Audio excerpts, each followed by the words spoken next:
What's up, YouTube? It's Brandon B, aka Blaze here. So it's time for another movie review. So last night my friend and I went to go see Insidious, The Last Key. For some reason I want to call it The Lost Key for some reason. That could have been a cool title. I don't know who any of the actors or actresses is in this because they use new people for this Insidious movie. But Insidious is a horror movie, which this is going to be the fourth one in the series. But turns out, I found out that they did this whole series backwards because the third Insidious is supposed to be the first. This one, The Last Key, is supposed to be the second one, and then the first Insidious is supposed to be the third, and it's supposed to end with Insidious 2, which that's supposed to be the last one. But in Insidious 1 and Insidious 2, they had Rose Barr in it and Patrick Wilson, so I do know who at least those two are.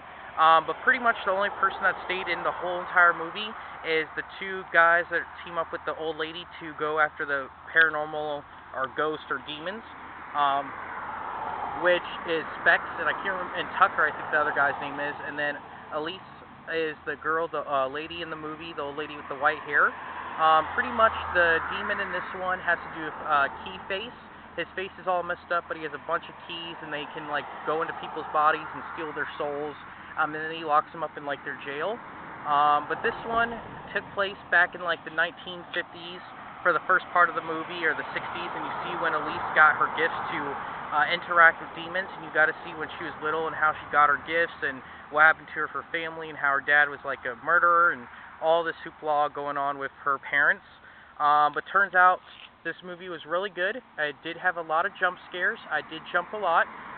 It was a great horror movie. There was actually a lot of action in this, and some of this movie actually turned out to be, instead of it being with a demon, all of it, it actually had to take place with a real human also, and he actually kidnapped people, and then they had to rescue the people from his house. So that actually was pretty cool. But you find out in this one that Elise actually has a brother that wanted nothing to do with her, until he is called to help her and to go rescue his daughter from the demons. This one also shows you where Elise was born. This also talks a little bit about her husband. Also, spoiler alert, the ending of this movie actually picks up where the first one where you see where the kid from the first movie gets entangled with the demon. Pretty much the Insidious movies are about this lady that is able to talk to demons. She's able to transport into another demon world, and she's able to rescue people from demons. And you're able to see the demons in these movies. Pretty much the demon that I actually like the most out of all of them would have to be this one, because he was a lot more scarier than the rest. And actually he wasn't based off a real person or that he died or anything. He's just the Undertaker or the Grim Reaper of demons. Overall, I thought it was a good movie. They pretty much summed up the whole thing.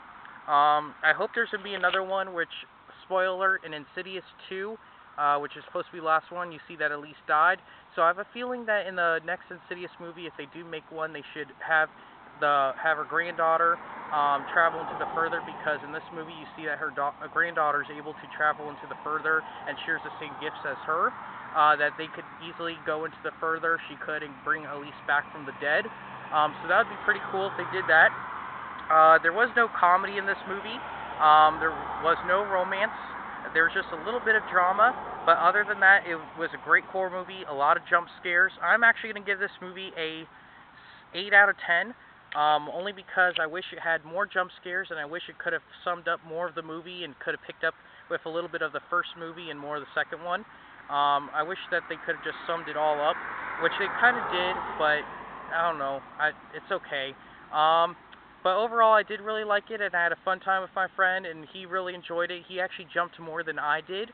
But Insidious, The Last Key, was actually, I think, me personally, out of all the Insidiouses, I'm going to rank them as this one being the best. The Insidious Chapter 1 is going to be my second choice. Third would have to be Insidious 2, because you get introduced to the bride, the one that kills Elise, spoiler alert, in Insidious 2.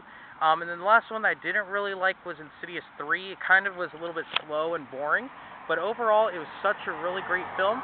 So make sure that you guys all go and check out Insidious, The Last Key, and be ready to get scared, because you guys will probably jump a lot.